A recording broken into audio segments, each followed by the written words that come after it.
Invisible Man broadcast, where we make the unknown known.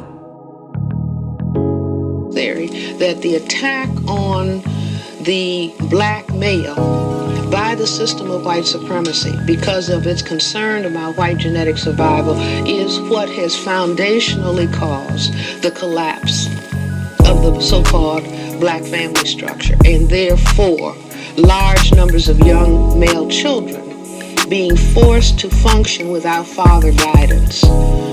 You see, when you have children longing for fathers, and no fathers are around because the fathers have been in one or another way destroyed, and so the children gather together. One of the phenomena is they can gather together in gangs, or they can feel frightened and immature, scared, you see, because everybody is frustrated and angry, or large numbers of people frustrated and angry and fighting, and so therefore I have to defend myself. You see, but we have to go back and look at what is that cause? What is the causation? Because often we don't look at the cause. We just look at some things we look at. What is the cause? Yeah, sometimes you see, and other things we don't. When you don't want to solve a problem, you never look for causation. You see, if you want the status quo to be maintained, then you start the alphabet at K instead of starting at A. Am I making? You see, if you want us to understand the alphabet, you start at A. You see. But if you want to pretend as though you are addressing the problem.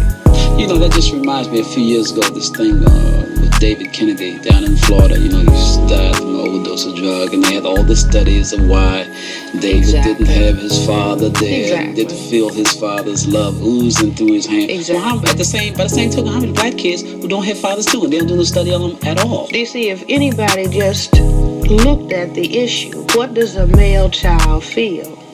You see, when father's not available to buy a birthday present, to buy Christmas presents, or to give general support, the deep depression that child is in. One of the psychiatric centers I will not name in our area has an ad that comes on TV, you see, about an adult male feeling down and depressed, and how, you know, it's so important that relatives and other people understand and call this, you know, mental health treatment center so the person can get help. You see, but we can have understanding for an adult who may be sad, but no understanding for a child. You see, when that happens, then you know that the society is really in trouble. When there is no understanding about the needs of children. You see, because children are the future. And it's very profound psychological impact upon the child, too. Exactly. You see, so that for people who are genuinely interested in not just lamenting and complaining, but who say, we must understand these problems, that we are determined to, then I say, put children at the top of the agenda. You see, no, we're not going to put our major effort into punishing children. We are going to see where we have failed as older people. You see, because children are invited to the planet. Every child, white, black, brown, red, or yellow, is invited to the planet. That's like being invited to a party. You see, and then when you get there, you're hatcheted, as opposed to entertained and fed and allowed to be made comfortable, you see, and feel whole. You know, that reminds me also about the people who the abortion issue, pro-lifers and all, and that, you know, that whole issue. So concerned about, you know, children that are yet unborn, but don't see these so. But the ones who are already here, you allow them to be homeless or to starve. There's a contradiction. Yeah. And I don't need to say any more. And no more needs to be said about that. I want to ask you also about your position on the chessboard. Oh, the concept of the chessboard. Okay. Yes.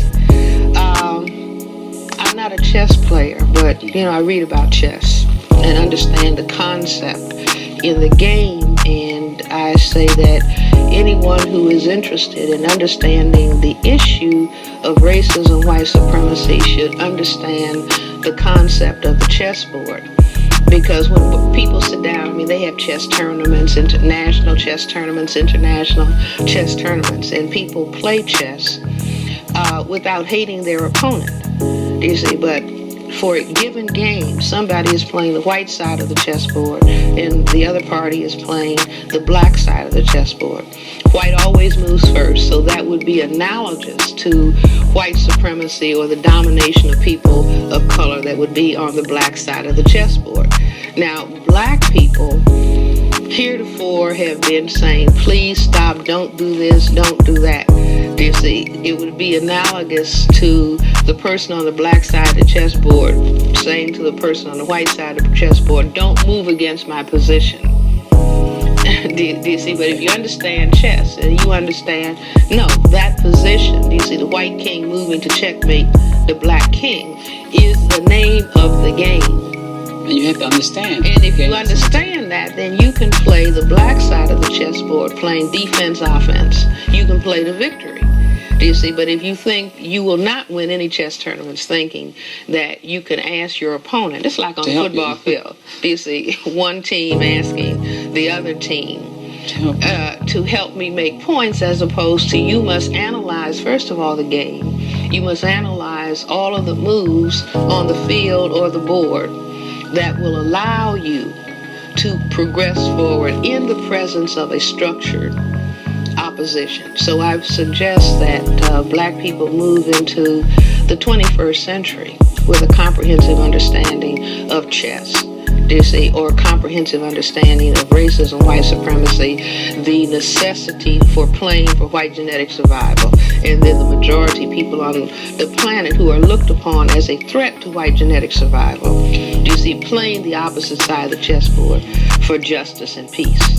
Dr. Wells, we're going to take a break right here. We're going to be right back. This is Color Me Poetry.